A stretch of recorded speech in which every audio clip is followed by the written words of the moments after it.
always wanted to be an interior designer when I was younger. Really? Yeah, always. I love house stuff. There's many times I've actually come back as well and someone's like, oh, can I buy that? And I'm like, what do you mean? They're like, oh, Amy's put it on Facebook sound page. I'm like, so that brings us on to talk about Jordan's next flight, which has been a bit of a test for you, which you haven't even had yet.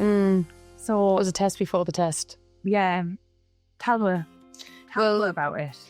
I was humming and ahhing whether to speak about this topic, but do you know what? Like, we pride ourselves now on being very open on our platforms and letting people in that little bit more. And I'm going to let people in this even a little bit further now, because I can honestly say it's like I can count on one hand how many people know this next thing, what I'm going to admit.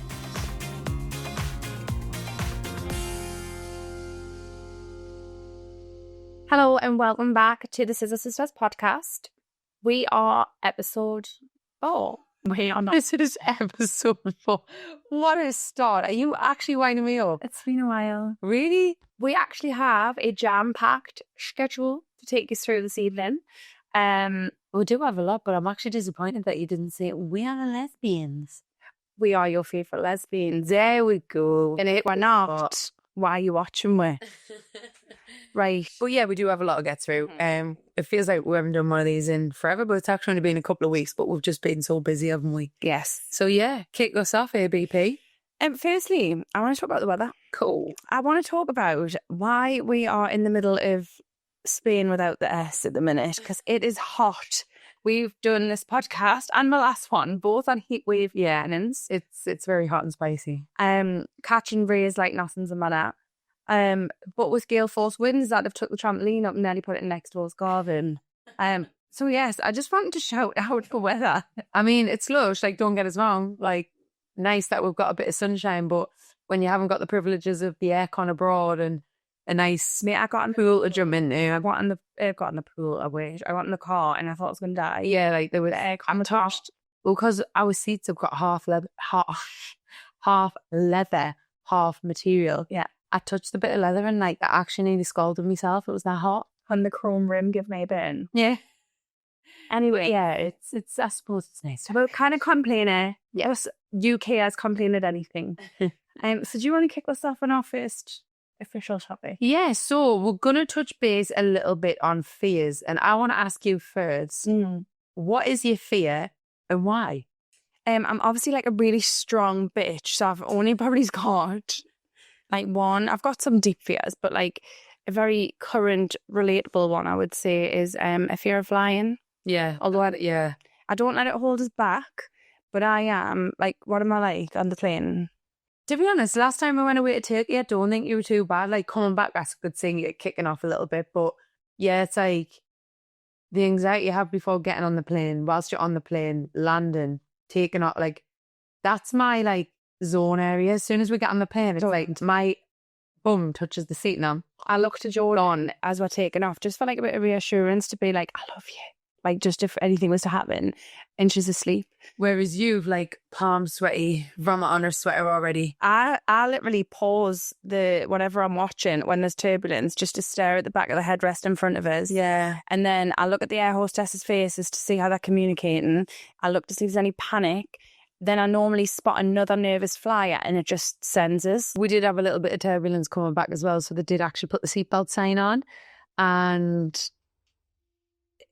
yeah, I seen the fear in your face. Yeah. It was real. I think flying back is worse because the excitement is a different emotion. You don't have that. Obviously, back home, the flight was quarter to 3 a.m. So I thought, if our plane goes down, no one's going to know. It's just really dramatic, isn't it? But I try and tell you, like, because I watched the theory, I don't know if it was on YouTube or TikTok, right? It come up, the jelly. I've jelly shaking and it doesn't go nowhere. And like I always say to you, look at the stats of like things happening on an aircraft to being in a car. Like, no, but stats for like crashing in a car is so high you don't even realise how high it is. I do. Jordan, stop. Whereas a plane is I Google a lot, right? I ask chat GPT a lot. Yeah. First one being, and you can go on my search history, and I wouldn't like the likelihood of surviving an airplane crash, where the likelihood of surviving a car crash is a little bit different. I also listen to podcasts that talk you through calm and stuff. And I think I had every pilot that's on TikTok on me like recent search flying back home, didn't I? I think what didn't help is whilst we were abroad, that India crash. the India crash happened. So she was instantly not wanting to fly home, and she was like, I don't get a ferry. Or like however you travel back from Turkey without getting on a plane. Yeah. And I was like, Amy, come on. But yeah, it is a real fear. So a real fear, should I say? So yeah. What's your fear? I mean, I've got like the standard one, which I'm shit scared of spiders. I would have said it was something else. No, but if I had to get a little bit more deeper, I think the biggest fear for me, especially with what I do at the minute, is probably myself. What do you mean? Like I fear myself by not being able to get in my full potential because of myself. Oh, right. I didn't know what going that did. Me and I just touching this there. no, but I mean spiders. Oh, well, I'm scared of dying. Oh my God, you've got health anxiety. Jesus Christ. Sorry, go ahead. But yeah, I think for me, it's like probably I fear myself the most because I know the potential's there, but you're also the reason you can hold yourself back. So Wait, that's deep. I might get that tattooed. I would. Yeah, I would. I'm feeling it, you know. Your fear was people being sick. Oh God, yeah, that is the actual fear. Yeah, that's Yeah, Jordan. Do you want to go into details? Jersey's very dramatic and likes to make herself be sick. Yeah, she actually puts two fingers down her throat. No, she doesn't exactly do. No, but like puts it in her mouth to be at. Well, no, she really tries to make herself sicky. She doesn't get her own way. Anyways, she then projectiles and Jordan just walks away, literally gone. No, adds stuff and gone. No, I don't. However, I don't really like pooey nappies. Not that Jersey wears nappies anymore. So I thought, oh, well, we'll share the load because it's about half and half the frequency we're getting with both. Yeah, true. But you didn't share the load. No, I do. Let's be real. I do. Like, honestly, Jersey could shit all over us and I wouldn't be bothered. If she sicked on us, I'm going to be sick. And like a prime example was the other night when she got herself that irate that she made herself be sick. And I've scared her at the toilet to be sick in the toilet because she's already projectiled on the floor. And whilst doing that, I'm also gagging. Like, Amy, can you come? It's just, I don't know, it's just a big sick. I just can't deal with sick. That doesn't really bother me, but I think it's like also a trigger for like when I drank, because I was quite a sicky drunk as well, especially the following day. So like even now, you know, if I'm feeling sick, yeah, I never like, it's like I hold it in because I don't want to let it out. Yeah, and you like just let it out, just let it, and I can't. It's like I'm swallowing it. It's crazy. There's a proper name for people that are like scared of sick. I don't remember the name of it, but there's a proper name, like a proper phobia name. But yeah, sick is, yeah, if I'm not being so deep, sick is definitely up there with number one, actually. Awesome. Cool story, bro. Awesome. Jesus. No, it's a good one. So that moves us on to a bit more of a serious topic, which is about sobriety and mainly around Jordan's sobriety. I'm a recent sober hun, Sober queen. So kick off, George. Tell her about your journey of sobriety. I've been sober now for 7 years. 7 years? Is that right? Yeah, coming up 8 years in January. Can I get a hell? Hell yeah. I think it's if I remember right, the 28th of January. And yeah, I haven't touched a drop of alcohol within that time, but I was never an alcoholic, but I had a problem with the drink. And I think I just I can't talk today, took a lot of me emotional side out when I could then have a drink because I was held back for so long. I didn't drink when I was younger. I wasn't on the streets or something else. So when I did get a hold of it, I couldn't stop, and I've got a very addictive personality. So I wasn't one of these. I could just have one drink. Once one drink touched my lips, I'd want 2 and 3 and 4 and 5, and I just want to stay out and stay out and stay out. And then drink led to the next best thing for the buzz. So I just went down a bit of a slippery slope, and yeah, kept making stupid mistakes over and over again. As you're fully aware, you were in that situation with us. It wasn't nice to be in. And as selfish as it was, like, it's like I knew I needed to stop because like years had gone past and everyone was like, you need to stop. This is the blah, blah, blah, blah, blah. And it doesn't matter how many people, close people around you, and tell you need to stop doing something. And it's like you want to do it all the more. Yeah. To find a proven point to be like, well, no, I can do it. I think I give you like 6 ultimatums, Yeah, maybe more. probably is more, to be honest. And like that still wasn't enough at the time for us to stop. And looking back, it was selfish, but it was also like I was going through it and I didn't know how to deal with it. Because like I was still quite closed off back then as well. Yeah, you were probably introvert. Probably introvert, didn't know how to deal with my emotions, and the things that I've dealt with from the past is what was locked up. So when I did then have a drink, it's like I didn't know how to deal with myself. And it wasn't where like it was stupid. I was putting myself in very vulnerable situations. Like I would black out to the point where the next day you or whoever we were out with was filling us in on what happened. And there's many times I've woke up in the spare room and in the bad books and thought, God damn, what have I done now? What mistakes have I made? I'm coming in with my tail between my legs and you're explaining what I did, and I think, what the fuck? So yeah, it was brutal. But then there was just this last time I remember going out for my birthday, and it was like something had just flipped in my brain to be like, right, I woke up and it's like I knew that that's when I was going to stop, because I remember I took a selfie of myself and I've still got it on my phone now. And it's like, right, I'm ready now, not just because everyone else is telling us I need to stop. I'm ready for me. So then I can better everyone else around us, especially like with us as a couple. Yeah. And yeah, it's the best thing I ever did, because honestly, since I stopped drinking, it's like I was reborn again. Yeah. It's like I could, that's when I truly accepted myself as well, and like could come out and be who I wanted to be. Yeah. And yeah, I think that's when we grew even more as a couple. Yeah. That's when we started like achieving goals. That's when I found boxing, and boxing has helped us stay sober as full time. And yeah, it's not been an easy journey, but it's not like I've had help from anyone. I've done it on my own, and it was just the flip of the switch. And luckily I found boxing, because it's like I got rid of one little thing that I was loving to do, and now I'm addicted to the boxing. So yeah. I think you probably relate to a lot of people that are younger who are like binge drinkers. So it's like a cool thing to go out and get like steaming on like a Friday, Saturday, Sunday, Monday, and like you have the next morning, you're all like hungover, but you can reminisce and have like junk food and whatnot. But like it like catches up to you, and like some people like can't get away from that. And like you've had many situations that have led you to like you said, where you black out and stuff, and then like put yourself in vulnerable situations, and it's not a very safe world out there to be acting like that. It's not, and I'll be honest, like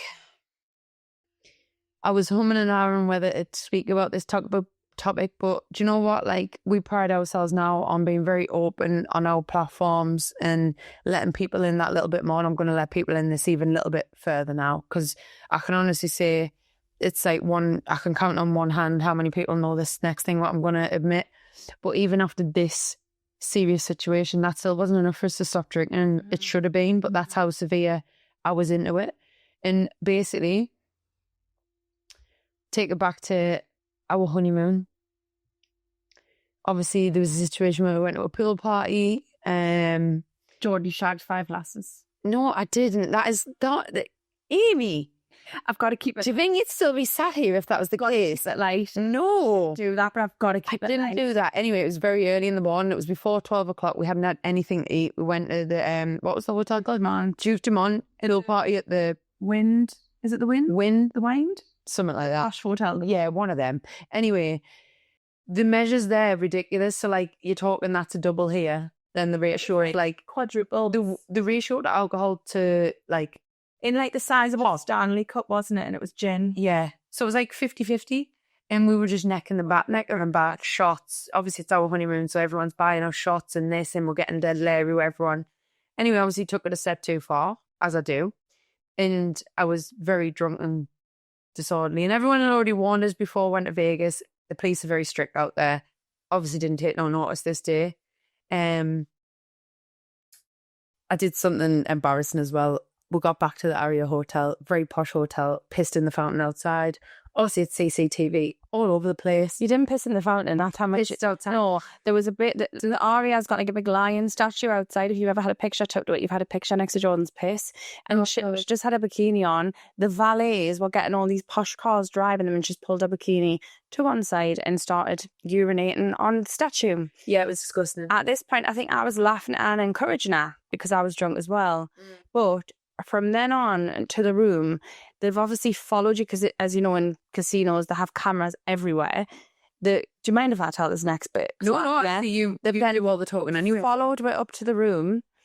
Jordan had actually paid as well to get the room all decorated with balloons and stuff for our honeymoon. Paid for that morning. Yeah. I didn't realise we were going to go to the pool party, so it was all done up. Because she was drunk, she put the bag with all the money in somewhere and she couldn't remember. So I was like, where the fuck is the bag with money? This went on and on. Anyways, by this point, the police have already knocked at the door. It was police and security. Was it? They were in that beam. I can't remember, yeah. As in the jurisdiction, the way basically in Vegas.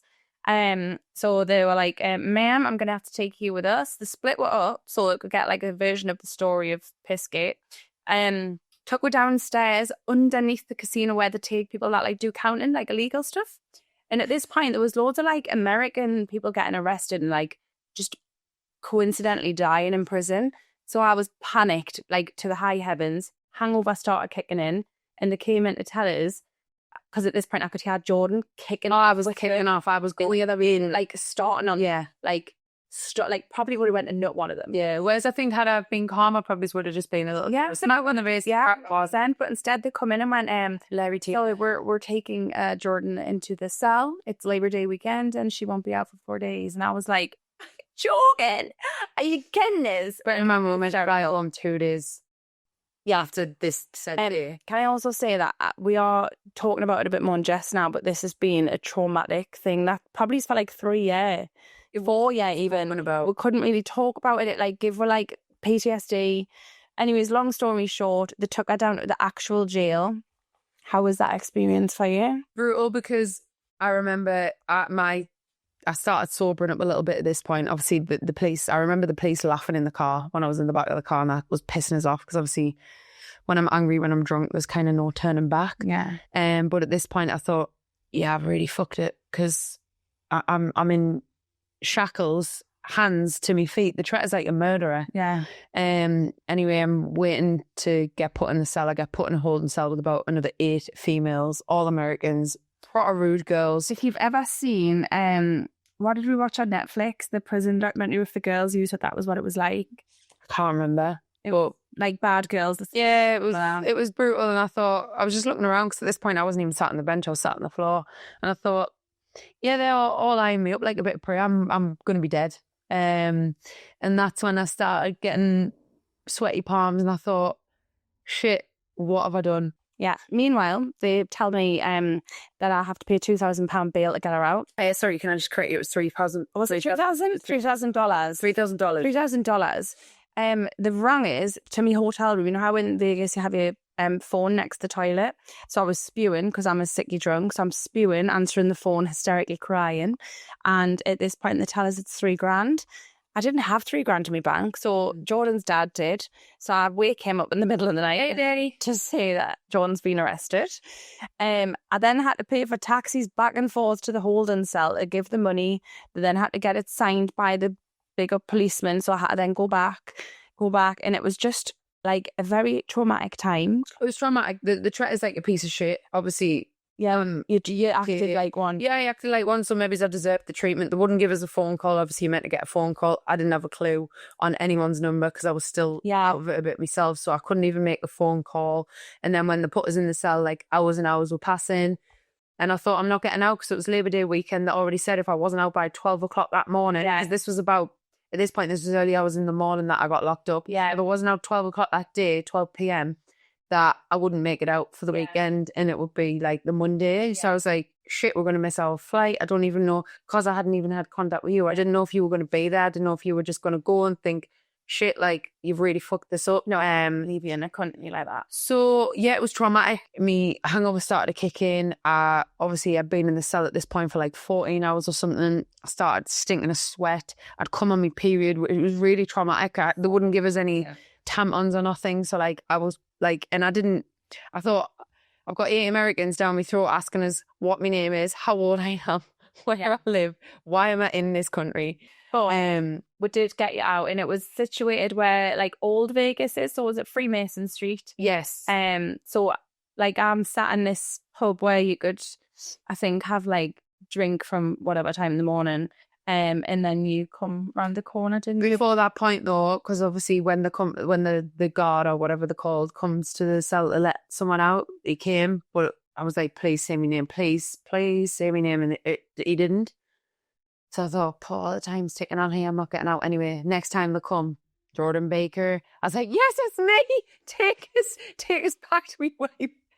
And then anyway, you get put through this other system, finally get to the end, get your belongings back, and then they let us just out this back door. And I was like, where am I? Obviously, I had no money on us. Anyway, I finally managed to bump into someone, and I was like, please, can I use your phone? Because I didn't have my phone. Managed to use your phone because you did us a little handwritten note. I thought, right, that's made us feel okay because I know that you're okay, that we're going to be okay. Managed to ring you, and then you were like, right, turn here, come on. And honestly, when I seen you, I've never ran to you so quick, and it's probably the biggest cuddle I've ever given in my life, like how we just held on to each other. And I was like, right, I know everything's going to be okay just with the cuddle that you give us back. Aww. I just go very logical when we're like, if Jordan's in distress, I like go very like level-headed. I think of like, right, what needs to happen? And I'm a very emotional person, so I think it's good that I can detach from that. Yeah. But then we get back to the hotel, and this security guard that looked like Che Chesterman come over and had like a English/American accent. I think he was English, but he was trying to be American, and told her that we had to leave the hotel, even though we had like 1 night left or 2 nights left. 1 night left was 1 night left. Yeah. And he said because we'll be done for trespassing. So we couldn't stay in another MGM hotel. So I was like, all right, so it's just the Aria. Anyways, the Fuller Vegas Strip, by the way, is owned by MGM, Orange, Planet Hollywood, and another one. So we booked into Planet Hollywood for the last night. Yeah. At this point, I'm reading through all the paperwork, and it says that she's summoned to court back in Vegas in the November. I thought, I'll deal with this when we get home. Yeah. So gets back to England. By this point, I haven't even spoken about our relationship or the fact that she's just been locked up on my honeymoon. Gets back to England, jet lagged to hell because that was like a 20-day trip, wasn't it? So I'm like, right, it's got the judge's name. I know Americans are dead over the top. The judge will be on Facebook. She was on Facebook. I sent her a message. I remember she was a Trump supporter, and I thought, oh, she's going to hate it because we're gay. Then wrote the judge an actual letter. Yeah, because I wanted me to go back to court, so I would have had to flew back to Vegas. So this is how good I get when I go logical. Oh, yeah. Because then I said, oh, yeah. We won't get a solicitor because we did speak to a couple of people, but nobody really knew. They couldn't specialise in the case. So because it was drunk and disorderly in another country, I wrote a massive letter. I got the charge lifted. We got the bond, the bail money back, so the full money got whatever. And then I sent another letter, grovelling, pretending to be Jordan, to the RE because I thought I'd already be banned from all MGM hotels. Yeah, same. And they lifted it as well. I've still got that on my e-books. So I can get back into the area. Yes.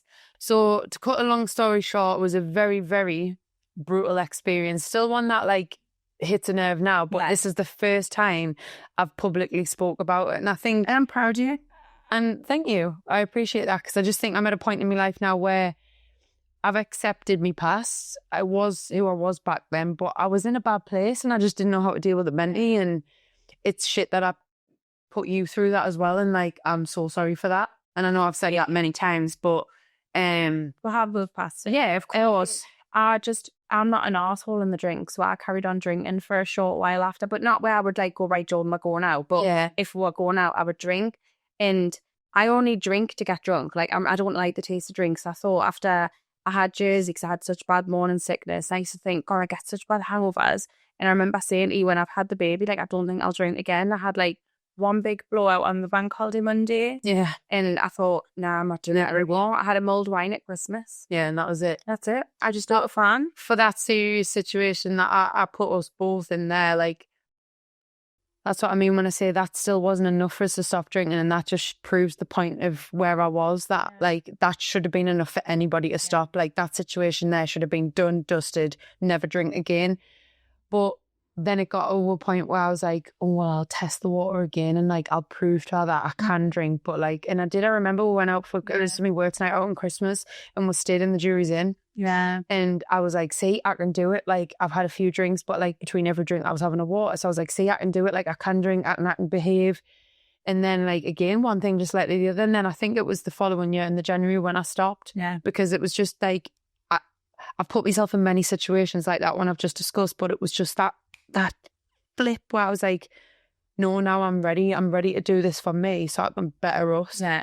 And like, since I stopped drinking, it's just the best I've ever experienced life. Like, I feel like I could truly be myself. I feel like I can truly live. And like, when I stopped drinking, if you think it was 7.5 years ago, I was actually laughed at by people. No, that's what I was going to say. Like, a lot of people, peer pressure, into drinking, or you're going to be boring. Yeah. But actually, like, there's a lot more people now going sober because they're similar behaviours, or they've lost people through drink, or health reasons, or just like whatever they want. They don't even have to have a reason. They don't even have to say they're sober if they just don't want to drink. But I am very happy that we live this lifestyle. Yeah. Very happy. And I was laughed at, and one of the comments I remember someone saying is, I'd rather die than not have a pint of lager. And I feel that's all I stuck with. It's not said that still stands drinking cans of corn in kitchens. Yeah, and I thought, but then years later down the line, it was also the same people that says, I wish I could be you. This is when I was like 2 years sober. And I think I'm nearly 8 years sober now, and I'm so proud of myself. And I think, I'm so proud. Don't get us wrong, there has been a couple of occasions where I've wanted to go out and go to the pub, but I've always spoke about it to you. I feel like it gets it off my chest.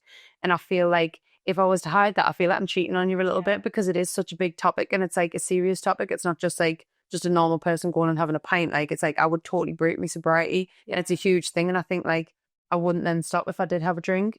So like, I just feel like in them moments of weakness, when I do have a little thought, I always speak about it. But I can honestly say it's like 2 or 3 times. But yeah, like, message to anyone that has been in a similar situation or is in a similar situation right now: there's more to life than drink. You can really live your life and be free without alcohol.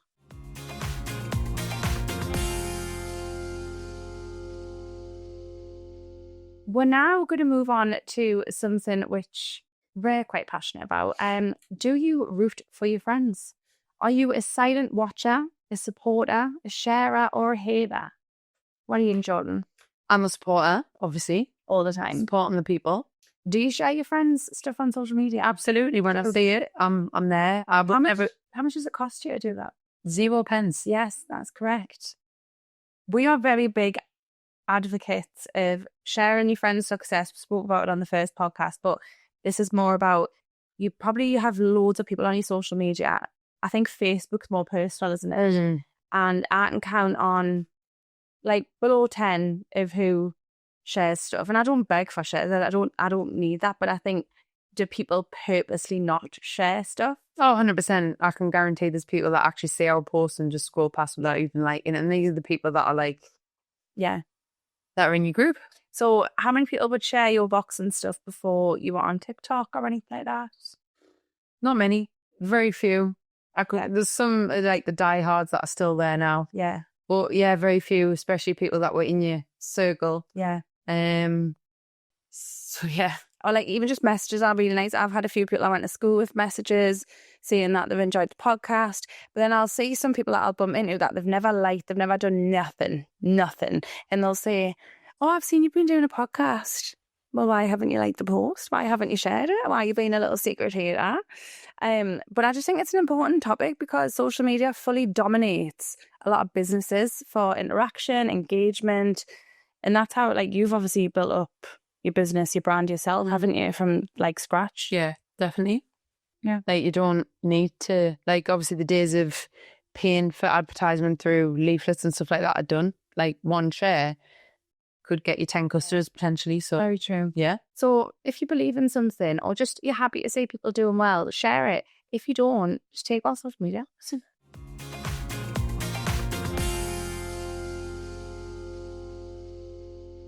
So that brings us on to talk about Jordan's next fight, which has been a bit of a test for you, which you haven't even had yet. So it's test before the test. Yeah. Tell her about it. Basically to be honest, I was mandatory before my last fight, so I kind of knew that there was a big fight in the pipeline, but we both weren't signed. Breakdown mandatory. So I was made mandatory by the EBU to fight Bravo for her title at 147, but we're both not signed to promotional companies, so that fight just kind of dissolved and didn't happen. The bids expired, so basically it goes to purse bids. A promoter has to bid on it, and then it would hopefully get put on a UK show, but there was no one that picked it up, unfortunately. Anyway, whilst on holiday, we got offered a world title. It was for the IBF. It then got promoted up to the WBC, which there's no bigger title than that. It was the silver one, but it's still the WBC. So world title. World title, yeah, buzzing. We were on, like, we celebrated that night. Anyway, come back, was straight back in a fight camp, preparing for this 10-round fight. And then got told that, yeah, she pretty much pulled out from the fight. We agreed, had it in writing, because they wanted to pursue the EBU instead and a different opponent. So I was like, so you dropping fighting me for a world title to fight for an EBU, make it make sense, because I know which one I would pick picking if I had the two options in front of us. Anyway, yeah, the weeks have passed. Then got a message the other week. France is still on the EBU. Title is available because it's been stripped by the previous person. Boom, we're still on.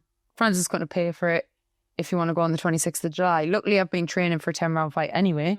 So I've been in camp, fit, strong. And yeah, we're going to France in 2 weeks. Now, where we're going, it's actually somewhere I've always wanted to go to, south of France. How do you pronounce it? Uzes? Uzes. Well, I'm probably saying it wrong, but yeah. So, flight-wise, no airport is near it. And Marseille Airport, I believe, currently has wildfires. That was close to it and closed. So long story short, we are 90%, as is me, friend Maxine and my friend Estelle, are driving. So that'll be vlogged the full way. And it is 16 hours. Something crazy like, because you've got to get from Newcastle to Dover to the port, Dover to then over to France, which is quite quick. And then from France to Uzes, like one part of France to the other part of France, which is a 9-hour drive. So it's naughty. Yeah, it's crazy. But it's going to be worth it. Yeah, I love going away. Like, we'll make the most noise. Even last time when it was just me, Max, your dad and Gemma, like, we'll make the most noise and it's going to be an experience.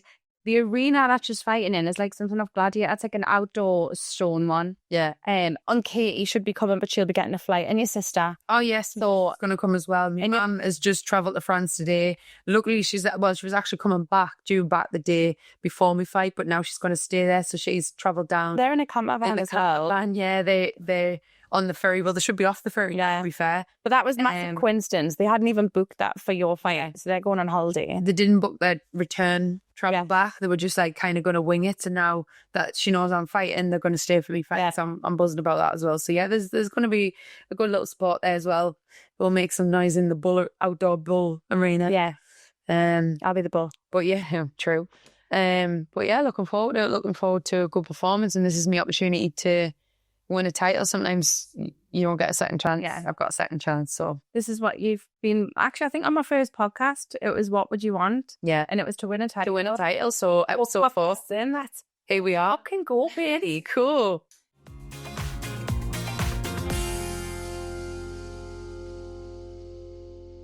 Right, so that brings us on nicely to our Scissor Sister segment. It's always a tongue twist, that one. And I'm going to kick the questions off. So we always put a poll on, see what questions come in, and we've jotted a few down. And also we'll put on, who would you like to see as a guest? Because I think for the first time, we're going to potentially invite a guest on. Yes. So yeah, we'll discuss some of the names that have been thrown around as well. But question number 1, someone put, how do you juggle life being a mum, in full-time work, and trying to run everything else around your life? I think both of us, like, we never sit still. Like, we always make changes to, like, suit our home life. Like, always, don't we? Like, I've went part-time. You've changed things up so you're working smarter, not harder. And, like, it's all for our home life. So that's the biggest priority, like, for Jersey. Yeah. When I was able to take the time off for Jersey before going back to work, I took 12 months off. And Jordan had a very flexible job that she could be there all the time. So I don't feel guilty when I do have to work because it's money for her. So yes, it's hard to juggle. I don't really have a fix for that, but I just understand the purpose. So one of the questions was, what would be your dream job? That's a hard one because to be honest, like what I'm doing now is a dream. So like I couldn't pick another career. Like, what about like a job? Like, I know I'm not saying boxing isn't a job because it absolutely is, but like, think of all the professions when you were younger. Don't know. It's a hard question. Like, do you know if I didn't do boxing and like was a PT, like, I don't know. I actually don't know. I know what you would do because you tell us all the time. I probably, because of me structure and how anal I am, like, I'd probably be good in the army. Oh my God, I didn't think you were going to say that. I thought that's what you were going to. No, What like were you going to say? property. Oh, yeah, God, yeah, but I don't really see that as career. That's more like, it is career, like flipping properties, but that's something I want to get into with what I'm already doing now. That doesn't mean it can't be a dream. No, it is a dream, yeah, but dream job, like, if I wasn't doing what I'm doing right now, I think it's hard for me to answer that because what I am doing is the dream. So yeah, I get that. Yeah. What about yourself? Singer. Oh, gosh. It would be a singer. I used to always want to be an interior designer when I was younger. Really? Yeah. Oh, I love house stuff. Yeah, you do. But And when I wanted to do it, everyone was like, oh, you'll have to move away. And I don't know why people just put us off it because it was such a like freelance type of job. So it wasn't like going to pay well when you first study in it and leave college, whatever. And yeah, I don't know if I could do that now. I think the pressure would be too much. I like doing our stuff because you just let us have free reign. Oh yeah, you can do it. But I'd hate, happy wife, happy life. 100%. I would hate to have like someone breathing down my neck. There's many times I've actually come back as well and someone's like, oh, can I buy that? And I'm like, what you mean? They're like, oh, Amy's put it on Facebook sound page. I'm like, so before we had Jersey, I was just replenishing the house every 6 months or new city. Would keep ours in really good nick, so would get good dollar for it. Switching out the mirrors, pretty much anything like I could change. I just got a bit bored of, and I think that's my personality. I like to change. I love change. We do love change. Like, obviously it's scary, but like we thrive on change. Oh, 100%. Like, pushing ourselves outside our limits. I think that's one of our key attributes. Yes. Oh, I love that word. Powerful. I remember that when I worked at Sky, and I remember they were like, right, everyone needs to come in to the customer lounge for a meeting, and I was like, oh my God, there's a change coming. It was redundancy. I was just dead happy and excited. But yeah, definitely a key attribute. Oh God, yeah. Good vibes. So people would like to see Jersey, of course, on about her ass. Yeah. I did say we would love to have it on, but because these go on as explicit, because some of the topics and language that we use, Jersey couldn't actually be on it. So yes, that was one of them. And we talk about we talk about like in-depth vulgar stuff. Yes, oh goodness, yeah, especially you. You're a nightmare. No, I'm a prude. You talk about really vulgar sexual stuff. Anyways, the other person were mums. Oh wow, yeah, that is a good show. That would be good. My mum would probably get us cancelled, I'll be honest. Yeah. I have to correct her in a lot of our terminology for us lesbians, although she's fully accepting, but it may offend others. And my mum would just probably be disgusted by the way that you talk. No, she wouldn't. She actually said the other day I had her back on the podcast and she really liked how I put myself across. Yeah, no, she would. She'd probably just be like, disgusted at how you talk. No. A little bit. Yeah. The other person was Chloe Ferry. Yes, I've seen which I think would be an absolute hoot. Aren't you like best pals now? I don't know if she still watches me. Chloe, if you're watching, do you watch my TikTok still? Molly May. Oh, mate. Someone put Molly May. Obviously. I double checked in case it was Molly putting herself forward as tribute. Wow. It wasn't. But Molly and Tommy, because I think we're going to have... Oh, I know worries. I've got them in my back pocket. I'll just bring them now, shall I? Molly, me, I know you're on YouTube if you're watching this. Do you want to come on our podcast that we run in our garage? Listen, Molly is humble. How do you watch? Yes, he made us watch it and I did love it. Yeah. So that was that. There was obviously loads more, but who would you like to have on? Realistically speaking. I don't know, because there is a lot of people within our circle that I would like to get on as well, like especially for the female empowerment side. Yeah. So there's a few guests that ring to mind. But I'm going to keep that a secret. Oh. Yeah, I'm going to keep it spicy because I want the first person that we do decide to bring on to be... Surprise. Yeah, surprise. I get what you're saying. I totally have a vision in mind of who the collective you're thinking of. But there's probably 2 or 3 females, especially, that I would love to get on the podcast. Who? Like, is that the secret? Yeah, that's the secret, yeah. So mine aren't like, it's not like Molly May, Tommy. Oh no, I've got a couple of others that I think may watch this. Who we're talking that would name Kim Kardashian? No. Oh my God, Kim, are you watching? No, I mean, goodness, if Kim Kardashian was coming in here to get in Wall's End, mate, she'd have to have like security like the president. Amy, I've got a question to ask you. What? Why the fuck are you not wearing your wedding ring? Oh my god. Do you know what that is? I've just noticed that. I put a jewellery on. I didn't put any lower jewellery on. You have got a cheek to have a go at me. When My fingers are swelled off the heat. You've got your ring on, that's cute. You never don't wear your ring. You're acting single on episode 4. That's not cool. Single, ready to mingle. Why? Just before we finish on Who's Who, How do we get a divorce? I would really like Bethan Kershaw on because I think she has very similar. Yeah, that's a good show. She's also all for body positivity, Yes. trolling and everything. So, and I did just watch her podcast with Saving Grace. Mm-hmm. Really enjoyed that. And obviously we're all Geordies. And also Grace. Yeah, Grace is hilarious. She's a hoot. 100%. But I would love some like our peeps on. Yeah, there's a couple of our peeps that I think, yeah, we'll get you on the podcast. Yeah. Keep it spicy. So, yeah. Wonderful. Well, that concludes episode 4. We hope you enjoyed it. There won't be another episode because Amy's not wearing a ring. There will be another episode. There won't. There will. Idiot. But thank you so much for watching and keep them coming, hon. Keep them coming.